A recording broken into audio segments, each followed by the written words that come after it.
बुद्धिमान खरगोश की युक्ति। गहरे जंगल में हाथियों का एक बड़ा झुंड रहता था। वे एक तालाब के किनारे बसते थे और उन्हें कहीं और जाने की आवश्यकता नहीं पड़ती थी। कुछ वर्षों तक बारिश न होने के कारण तालाब का पानी सूखने लगा। कुछ हाथी अपने राजा के पास गए और बोले, महाराज, हमारे पास अब पानी नहीं बचा है। हमारे छोटे छोटे बच्चे प्यास से मरने की कगार पर हैं। हमें कोई ऐसा स्थान खोजना चाहिए जहां पानी प्रचुर मात्रा में हो। राजा हाथी कुछ देर सोचने के बाद बोला, मुझे एक ऐसे स्थान का ज्ञान है जहां एक बहुत बड़ा झील है। वहां अब भी पानी अवश्य होगा। चलो वहां चलते हैं। अगली सुबह हाथियों का झुंड चल पड़ा। 5 दिन और 5 रातों तक यात्रा करने के बाद वे अंततः उस स्थान पर पहुंच गए।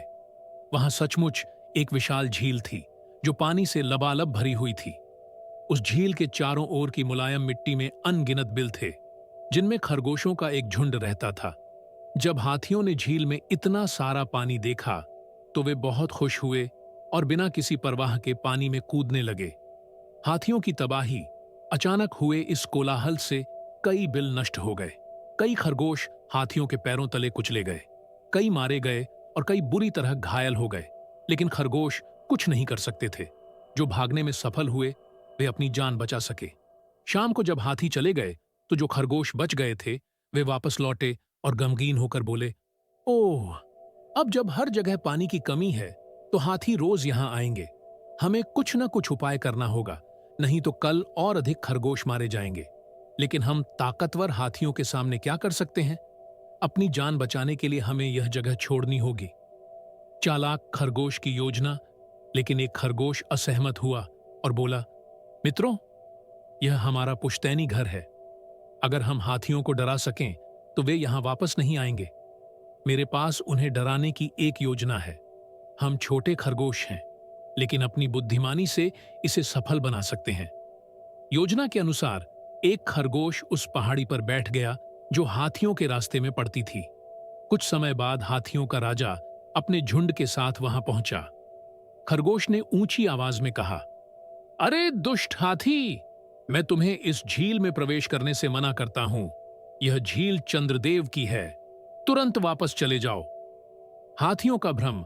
हाथी का राजा यह सुनकर चौंक गया, लेकिन वह किसी देवता को क्रोधित करने का साहस भी नहीं कर सकता था। उसने खरगोश से पूछा कि चंद्रदेव का क्या संदेश है। खरगोश ने कहा, मैं चंद्रदेव का दूत हूं। उन्होंने मुझे यह संदेश देने के लिए भेजा है कि तुम उनकी झील में प्रवेश न करो।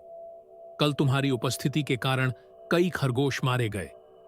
खरगोश चंद्रदेव की सुरक्षा में रहते हैं और वे तुमसे अत्यंत नाराज हैं।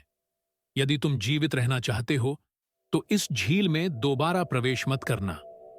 हाथी का राजा कुछ देर चुप रहा, फिर बोला, अगर ऐसा है तो मुझे चंद्रदेव को प्रणाम करने दो। यदि वे हमें क्षमा कर दें तो हम यहां से चले जाएंगे। हाथियों का पलायन संध्या का समय हो चुका था। खरगोश ने कहा, चंद्रदेव इस समय झील में आए हुए हैं। वे उन खरगोशों के परिवारों को सांत्वना दे रहे हैं जो कल मारे गए थे। यदि तुम उनसे मिलना चाहते हो तो मेरे साथ आओ। चालाक खरगोश हाथियों के राजा को झील के किनारे ले गया, जहां पानी में चंद्रमा की परछाई दिखाई दे रही थी। खरगोश बोला, वे आज बहुत दुखी हैं। चुपचाप उन्हें प्रणाम करो और चले जाओ। उनके ध्यान में विघ्न मत डालो, वरना वे क्रोधित हो जाएंगे। हाथी का राजा पानी में चंद्रमा की परछाई देखकर आश्चर्यचकित रह गया। उसने खरगोश की बातों पर विश्वास कर लिया और श्रद्धा से सिर झुकाकर वहां से कांपते हुए लौट गया। इस प्रकार खरगोशों ने अपनी चतुराई से हाथियों को झील से दूर भगा दिया और वे वहां चैन से रहने लगे। शिक्षा। निर्बल को अपनी बुद्धिमत्ता से संकटों से बचने की युक्ति अपनानी चाहिए।